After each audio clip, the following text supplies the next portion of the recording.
Ladies and gentlemen, without further ado, my friend and your friend in liberty, Kevin Kiley.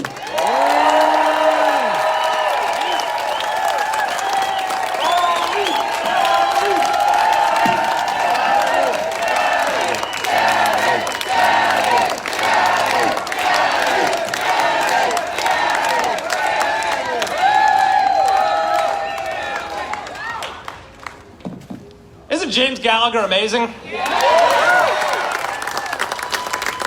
I can tell you this, there is no way I'd be here today if it weren't for James Gallagher.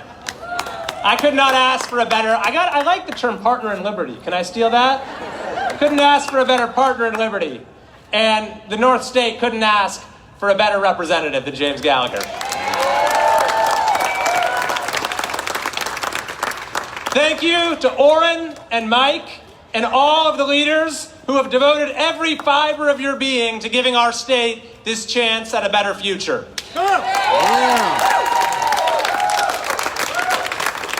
Thank you to Matt and Erica and Jonathan for your advocacy. And thank you to Tamika, who is going to be an amazing congresswoman.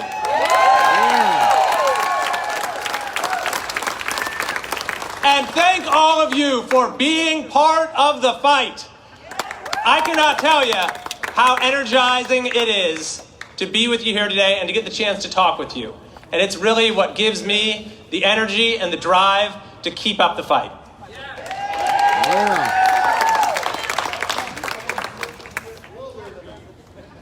I join you today not so much as a candidate for political office, but as one participant in a historic movement. And I mean historic in every sense. It's a movement that is rooted in our history, in what John F. Kennedy called the revolutionary belief for which our forebears fought, that the rights of man come not from the generosity of the state, but from the hand of God.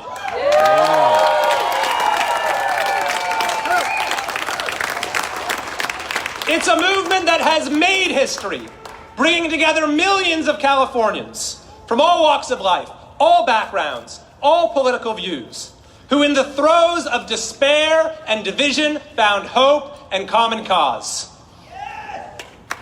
And it is a movement that will change history, reminding the whole world that even facing the longest of odds, the most daunting of obstacles, a free people always has the power to make tomorrow better than today.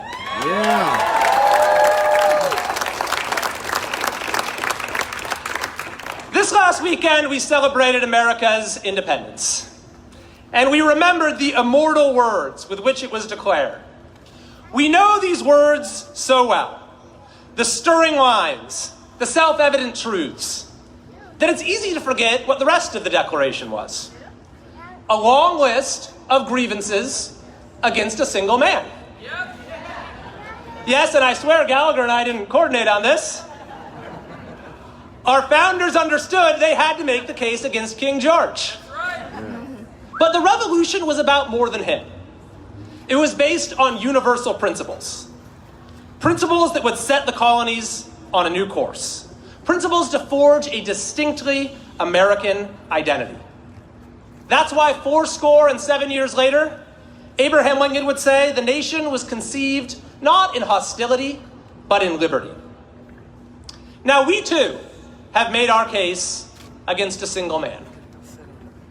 Our list of grievances against Governor Gavin Newsom is long, tragic, devastating, infuriating, without comparison in our state's past or our nation's present.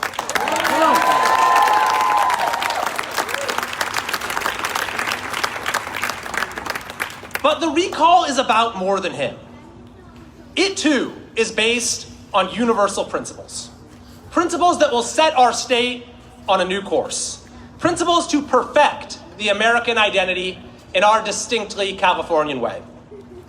That's why, as the years go by, this governor may fade from memory. But the recall he inspired will always be remembered as a new birth of freedom for the state of California.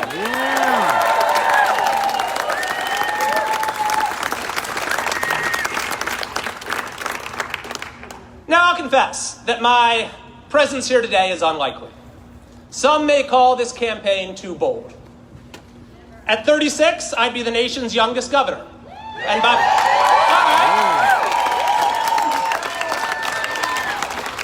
by population, I'd be leading its biggest state. But you know, as it happens, the guy who's currently the nation's youngest governor also leads one of the biggest states. And I'd say Governor Ron DeSantis is doing a pretty darn good job.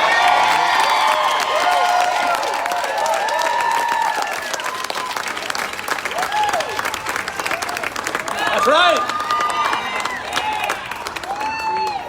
In this capital, where politics gets smaller every year, where lawmakers have ambitions no loftier than a steady per diem, where complacency reigns amidst the most obvious signs of failure.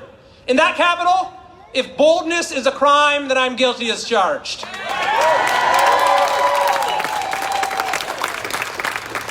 Besides, I'm standing on the shoulders of 2.1 million giants.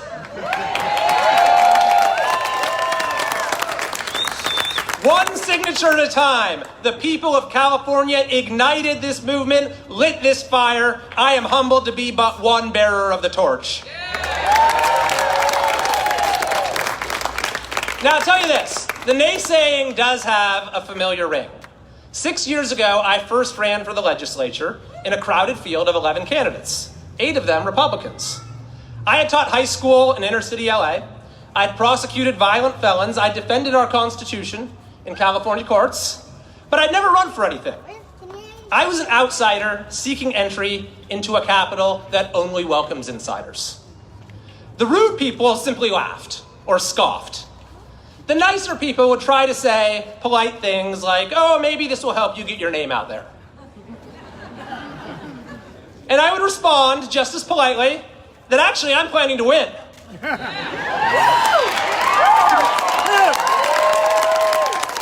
And that's what we did. Special interest billionaires and self-funders spent huge sums of money. But we had an army of volunteers in a grassroots campaign like California had never seen. We shocked the political establishment, and we've been shaking it ever since.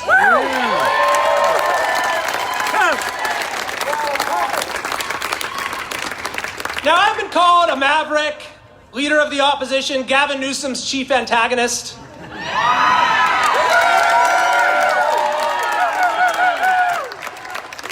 But at the same time, I've authored some of the most groundbreaking legislation passed in recent years on issues like freedom of speech, public safety, school choice, criminal justice reform, artificial intelligence. I've actually co-authored hundreds of successful bipartisan bills and resolutions. And last year, I was re-elected with over 178,000 votes, the most ever in California history for a member of my party.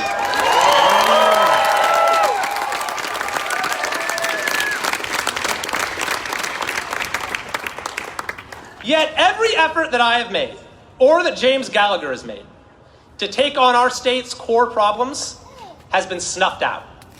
That's because we have a political system, a state government that is fundamentally broken. Yes. When you pay the highest gas taxes while driving over the deepest potholes, your government is broken. When you pay for billions more in homelessness spending, yet watch tent encampments multiply, your government is broken.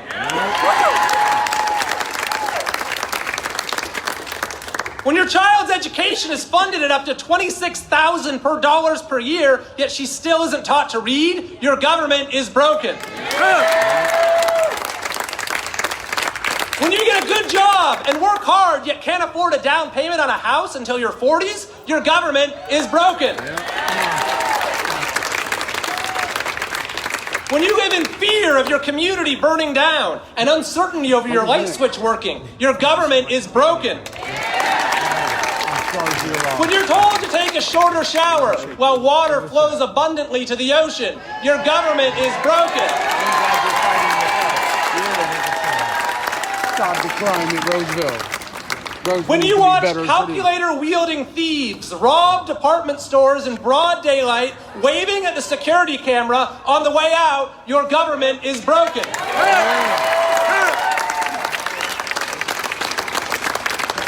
When you walk down public streets that function as both restrooms and injection sites, your government is broken.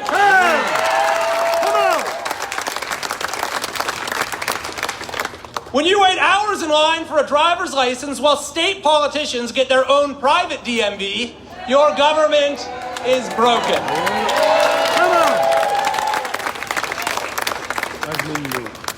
Everywhere you look, it is the same story. As Californians, we sacrifice the most and we get the least in return. It's no wonder 2/3 of residents say they think their kids living in our state today will be worse off than their parents.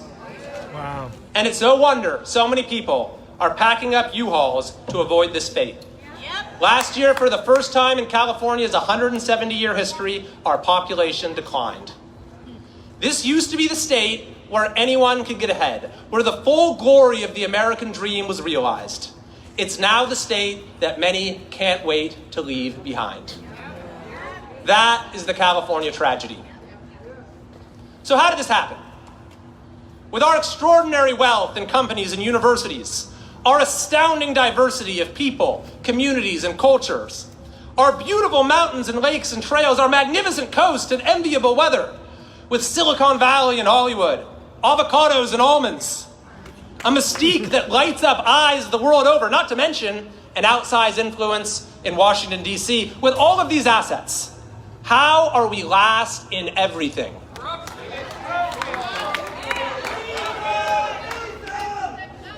Well, across the world and throughout history, one factor more than any other separates failing states from prosperous ones, and that is political corruption.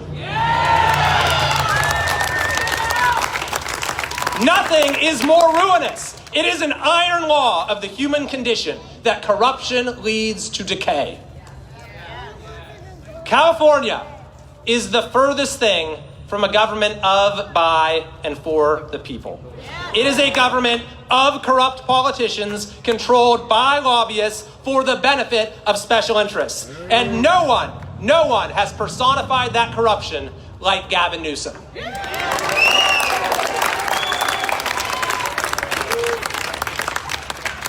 As long as dictionaries are printed, the first entry under hypocrisy will always be the French Laundry.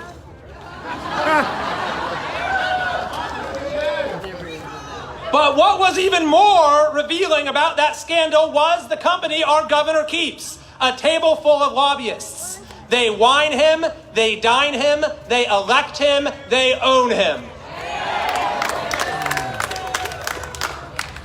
And as my partner in Liberty said, they've helped him raise $30 million for this recall alone. When buying politicians is your business model, you will pay anything to stop a citizens' movement. Wow. PG&E, to take one example, was behind Gavin Newsom's rise to power in San Francisco.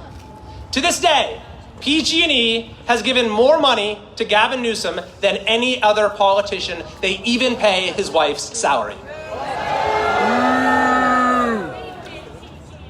To take another example, it was Newsom's largest funders, massive unions, that instructed him to sign and ruthlessly enforce AB 5. Then during COVID-19, Newsom took this corruption to peak levels with a penchant for turning emergency powers into cash. That might be why he refuses to give them up. Huge no-bid contracts were awarded to the governor's top donors. Powerful interests, including Hollywood, were exempted from lockdowns as small businesses died in droves. But worst of all, in what may go down as the political crime of the century, this governor expelled millions of kids from school, longer than any state, while his own kids attended in-person private school. He inflicted untold harm on a generation of young people. He reduced your child's life expectancy so he could keep getting money from teachers' unions, perhaps for a delusional presidential run.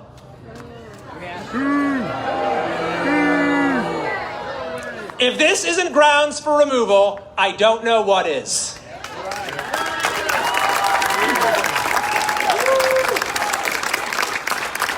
Time and again, my friends, the Newsom regime has proven the truth of that famous saying, power corrupts, absolute power corrupts absolutely. Corruption was already causing California's decline, but Newsom's absolute corruption has brought the decline to a total freefall. California has had the worst COVID experience of any state. If our outcomes matched Florida's, millions more kids would have been in school, hundreds of thousands more workers would be employed, and thousands more people would be alive. Yeah. Proverbs tells us, where there is no vision, the people perish. In Gavin Newsom's California, there has been no vision. But it's not because he's blind. This governor drove our state off a cliff with eyes wide open. The recall, then, is about one thing, and it's about everything. Rooting out political corruption and restoring good government. More than any particular policy, it offers a new paradigm for our public life, based on integrity and service. That's how we'll fix all the failed policies.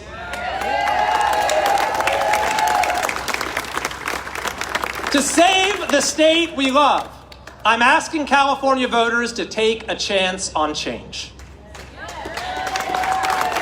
And guess what? If you don't like the result, you can vote for a return to political racketeering next year. In this historic election, we can not only correct the unprecedented abuses of the COVID era, but turn the page on the long-standing abuses that got us to this point. We can turn the page on our state's disregard for the well-being of students by empowering families with school choice.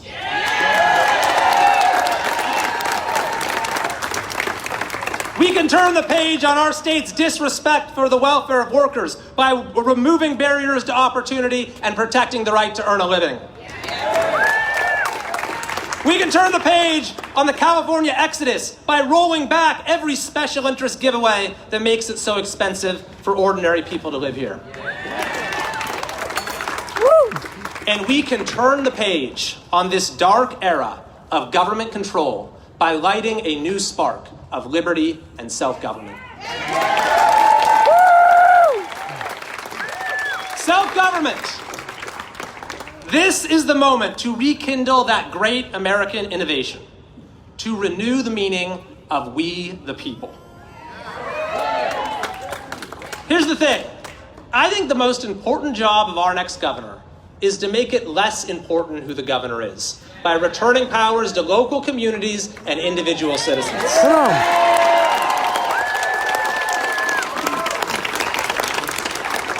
Less power in the governor's hands means more power in your hands to live your life as you see fit and to have your say in our shared future. That's the larger promise of this recall, revitalizing the whole idea of citizenship, reviving those forgotten words from our Declaration of Independence, the consent of the governed.